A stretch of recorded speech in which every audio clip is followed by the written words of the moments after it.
Hello guys, good morning. সকালে সকালে যোগা সেরে আপনাদের সম্মুখে উপস্থিত হলাম। আমরা জানি যে habit is the second nature of human life. আপনি জীবনটাকে যেভাবে অভ্যেসে পরিণত করবেন, সেভাবে আপনার জীবনটা সেইভাবেই তৈরি হবে। Good habit, good result. আপনি ভালো সকালে সকালে ওঠা, একটু যোগা করা, ফিজিক্যাল ফিটনেস, একটু দৌড়ানো, যারা ইয়াংস্টার রয়েছেন, তো জীবনে সব থেকে মূল্যবান, এই জন্য আমরা করবো মূল্যবান হচ্ছে হেলথ। Health is wealth. আমরা জানি স্বাস্থ্যই সম্পদ। এই পৃথিবীতে সৃষ্টিকর্তা আমাদেরকে পাঠিয়েছেন, কেন পাঠিয়েছে, কি জন্য পাঠিয়েছে, এটা আমাদেরকে বুঝতে হবে। কারণ আমাদের সর্বশ্রেষ্ঠ জীব হচ্ছে আমরা মনুষ্য জীব। তাই আমাদের অনেক দায়িত্ব, কর্তব্য রয়েছে নিজের প্রতি, পরিবারের প্রতি, সমাজের প্রতি, দেশের প্রতি। আমরা জানি একটা মানুষ মানে একটা দেশ। জাস্ট ফর এক্সাম্পল, এমন এমন মানুষ রয়েছেন দেশের সবাই তাকে চেনে, এমন কিছু কর্ম করে গেছে, just like APJ Abdul Kalam. খুব মধ্য পরিবার থেকে বিলংস করতেন। জীবনে পাইলট হওয়ার স্বপ্ন তার চোখে মুখে ছিল। দারিদ্রতা থাকলেও তার যে স্বপ্ন ছিল, তার উচ্চাকাঙ্ক্ষা, হাই অ্যাম্বিশন, জীবনের স্বপ্ন ছিল তার, যে আমি পাইলট হব। কিন্তু জীবনে উপরওয়ালা তার থেকে অনেক কিছু, মানুষকে ভালো কিছু দিয়ে যান তার কর্মের জন্য, ভালো কর্মের জন্য। জীবনে পাইলট হয়েছিলেন, কিন্তু হয়ে গেলেন তিনি মিসাইল ম্যান। সেখান থেকে তার কর্মের জন্য তাকে বানানো হলো রাষ্ট্রপতি। আর যে পাইলটের জন্য তাকে রিজেক্ট করে দেওয়া হয়েছিল, সেই পাইলটটা তাকে, যখন তিনি বিদেশ থেকে যখন আসছিলেন, তখন তাকে সমস্ত পাইলটরা যখন নামার কথা স্যালিউট করছিলেন, তখন তিনি ওপর দিকে তাকিয়ে বলছিলেন, ইয়েস। জীবনে আমাদেরকে দেওয়ার জন্য অধৈর্য হলে চলবে না। আমাদেরকে যখন কিছু উপরওয়ালা ভালো কিছু দেবে আপনার কর্মের মাধ্যমে, তখন জানবেন যে আমি এর থেকেও হয়তো আমাকে ভালো কিছু দেওয়ার জন্য তিনি বসে আছেন। তাই ভালো কাজটা করতে হবে, সততার সঙ্গে কাজ করতে হবে, মানুষের পাশে দাঁড়াতে হবে।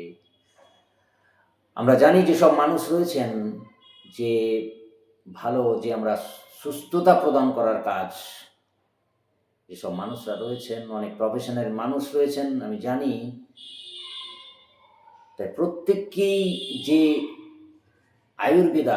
অ্যাডভান্স আয়ুর্বেদার মাধ্যমে আপনারা যে সায়েন্টিস্টের সঙ্গে জুড়ে রয়েছেন এবং জুড়ছেন, ভালো কাজ করছেন, মানুষকে অন্ধকার থেকে আলোর দিশাতে পথ দেখাচ্ছেন, খুব ভালো কাজ। জীবনে কে কি ভাবলো না ভাবলো, আপনি আপনার ভালো কাজটা করুন। যে দেখার সে ওপরে দেখছে, মানুষ কি বলবে, মানুষ কি মনে করবে, এসব রেখে আপনি আপনার কাজ সততার সঙ্গে করে যান। তাই জীবনে আপনি এই কাজটা করতে গেলে আপনাকে কোনো না কিছু শিখতে হবে। তাই লার্নিং ফর ফোকাস, কিছু না কিছু আপনাকে জীবনে শিখতে হবে। আমরা যে কোনো জিনিসে, ছোটো মোটো যে কোনো কাজ করি না কেন, আমাদেরকে শিখতে হয়। আর আপনি যে কাজ, যে সিস্টেমের মধ্যে আছেন, যে আইএইচপির মাধ্যমে আছেন, সেই সিস্টেমটাকে আপনাকে ফলো করতে হবে। আর আপলাইন, যে আপনার উপরে যিনি আপনাকে পথটা দেখিয়েছেন, তাকেই আমাদের সম্মান করতে হবে। জীবনে আপনি চাই চাই খেলার জগতে বলুন, পড়ার জগতে বলুন, যে কোনো একটা, চাই আপনি এমএলএম মার্কেটিংয়ের লাইনে বলুন, আপনার জীবনে যদি আপনি কাউকে গুরু না মেনে নিতে পারেন, তাহলে জীবনে খুব একটা সফলতা আপনি পারবেন না। তা আপনাকে যিনি এই পথটা দেখিয়েছেন, যে পথ আপনাকে দেখিয়েছেন মানুষকে ভালো কিছু দেওয়ার জন্য, সেই যে গুরু, আমরা জানি গুরু দুটো ওয়ার্ড। গুরু প্রথম হচ্ছে গয়ে হস্য, মনে আপনার অন্ধকার, আর রু হচ্ছে উজালা। অন্ধকার থেকে আপনাকে যে আলোতে নিয়ে আসতে পারবে, সেই হচ্ছে গুরু। তাই আপনাকে যে এই সিস্টেমের মধ্যে এনেছে, ইউ আর লাকি। কারণ আপনি সঠিক জায়গায়, সঠিক সময় এবং সঠিক মানুষের মধ্যে আপনি রয়েছেন। এটা আমাদেরকে বুঝতে হবে, ভাবতে হবে যে আমরা কোন জায়গায় আছি। তাই আমরা সবাই দেখুন, আমরা চাইলেই সাকসেস হতে পারি। চাইলেই আমরা সফল হতে পারি, শুধু যদি আমাদের উইল পাওয়ার, ইচ্ছার শক্তিটা থাকে। আমাদের ইচ্ছার শক্তি খুবই দরকার। তাই আমরা সবাই সাকসেস হতে তো সবাই চাই। তার জীবনে কিন্তু দেখবেন 95% মানুষের মধ্যে সেই খিদেটাই থাকে না। আর বেঁচে থাকা যে 5% মানুষের মধ্যে সাকসেস হওয়ার যে খিদেটা থাকে, এবং তারা এই 95% মানুষের ওপর রাজ করে। আপনি দেখতেই পাচ্ছেন, টাটা বলুন, আম্বানি বলুন,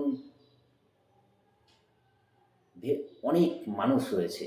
দেখুন, যখন আমাদের জীবনে 27 বছর বয়সে যখন আমরা কি করি, আমরা 27 বছর বয়স, আমরা যতক্ষণ একটা চাকরি না পেয়ে যাই, যতক্ষণ না হয়ে যায়, আমরা ঘর থেকে আমরা ভাবি আমাদের সফলতা আসবে। আমাদের জীবনে করার অনেক কিছু আছে। তাই 27 বছর বয়সে দেখবেন অনেকে হন্তদন্ত হয়ে চাকরির জন্য খুঁজে বেড়ায়, চাকরি খুঁজছেন। তখনই আপনারই বয়সী কেউ দেখবেন ব্যাংকের ম্যানেজার হয়ে বসে আছেন। আবার কেউ নিজের টাকায় কেনা দামি গাড়ি হাঁকিয়ে এমএলএম ইন্ডাস্ট্রিতে বড় হয়ে গিয়ে আপনার সামনে দিয়ে আপনার চলে যাচ্ছে। আর আপনার চাইতে এগিয়ে এরা। তার কারণ কি? আপনার চাইতে এরা বেশি পরিশ্রমী। এটা মেনে আপনাকে চলতে হবে। এরা স্মার্ট ওয়ার্ক করে। দেখুন, আপনি যে ঘুমোবার আনন্দটা নেবেন আর ভোর দেখার আনন্দ একসাথে পাওয়া যায় না। সব জিনিস যদি আপনি মনে করেন আমি সারাদিন ঘুমিয়ে থাকবো, আমি কমফর্ট জোন থেকে বেরিয়ে আসবো না, আর আমি সফল হয়ে যাব, আমার সব কিছু চলে আসবে, সেটা কোনোদিনই সম্ভব নয়। তাই ঘুমোবার আনন্দ আর ভোর দেখার আনন্দ একসাথে কিন্তু পাওয়া যায় না। আপনি এক্সট্রা আওয়ার না খাটলে, আপনি যদি অন্যজনের থেকে যদি এক্সট্রা আওয়ার যদি আপনি পরিশ্রম না করেন, তাহলে এক্সট্রা মাইল এগিয়ে থাকবেন কি করে? সবার দিনই তো 24 ঘন্টা উপরওয়ালা আমাদেরকে দিয়েছেন 24 আওয়ার্স।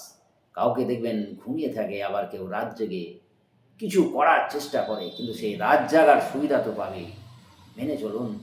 নজরুলের প্রবন্ধগুলো পড়লেই বুঝতে পারবেন, আমরা বড় বড় মানুষ যারা সফল হয়েছেন তাদের এগুলো মানে তাদের যে জীবন কাহিনীগুলো পড়লে আমরা বুঝতে পারি তারা কোথা থেকে এসেছে। তাই নজরুলের প্রবন্ধগুলো পড়লেই বুঝতে পারবেন উনি কতটা সুশিক্ষিত ছিলেন।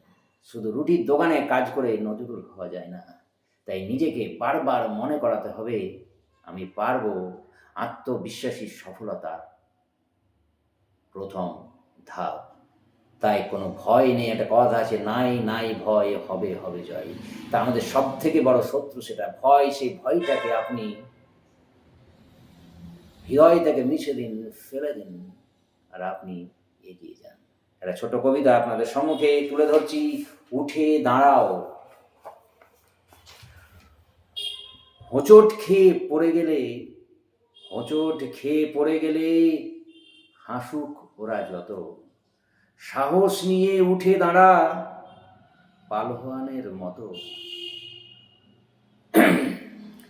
মনোবলটা ভেঙে দেওয়ার অনেক মানুষ আছে, দিনের শেষে বজ্র ঝড়ে কেউ আসে না কাছে। এই দুনিয়ার এই তো নিয়ম, কেউ হাসে কেউ কাঁদে, কেউ খুঁজে নেয় সফলতা কাউকে রেখে ফাঁদে। ভয়কে তবু জয় করে নে ইতিহাসের পাতায়, সফল হলে দেখবি সবাই রাখবে তুলে মাথায়। Thank you very much. ভালো থাকবেন, সুস্থ থাকবেন। আজকে এতটুকুই।